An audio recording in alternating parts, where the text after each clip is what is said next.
Mga katrops, welcome back ulit sa aking channel, Sports React PH. At ngayon nga ay pag-uusapan natin ang balitang nagkakaproblema na naman nga po ngayon, ang Dallas Mavericks.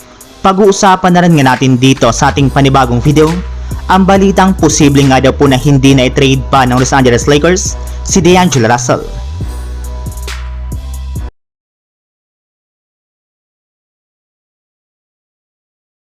Nakabalik na nga po mga katrops ang Dallas Mavericks sa winning column sa pagkapanalo nga po nila sa kanilang back-to-back games laban sa mga teams ng San Antonio Spurs at OKC Thunder.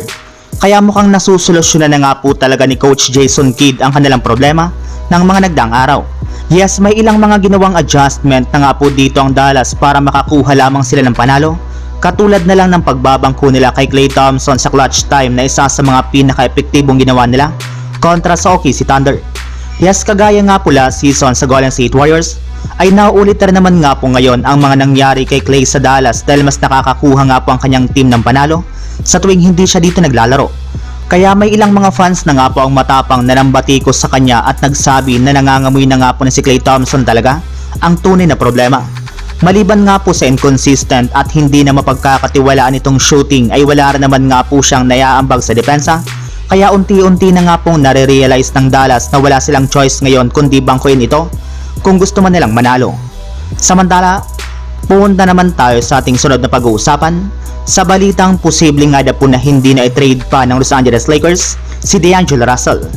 Alam naman nga po ninyo mga katrops na isa nga po sa mga rason bakit binangko nila si D'Angelo Russell ay dahil sa napaka-inconsistent nga po nitong performance at upang mapatatag ang kanilang opensa sa kanilang starting lineup at magkaroon na rin ng instant offense sa kanilang bench na siyang pinoproblema nila sa kanilang mga nakaraang laban.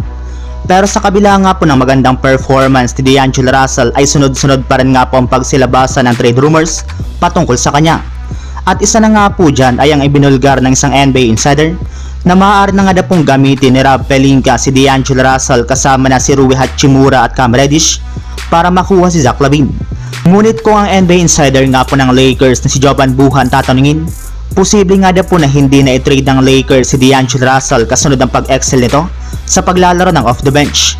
Yes, hindi nga po kayo nagkakamali sa inyong narinig mga katrops.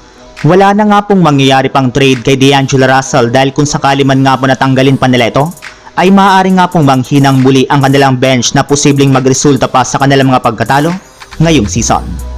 So yun lang mga katrops, ang handog kong story ngayong araw. Sana nag-enjoy kayo, please like and subscribe my YouTube channel, Sports React PH para sa iba pang story at update patungkol sa NBA. Kita-kits muli sa ating susunod na video.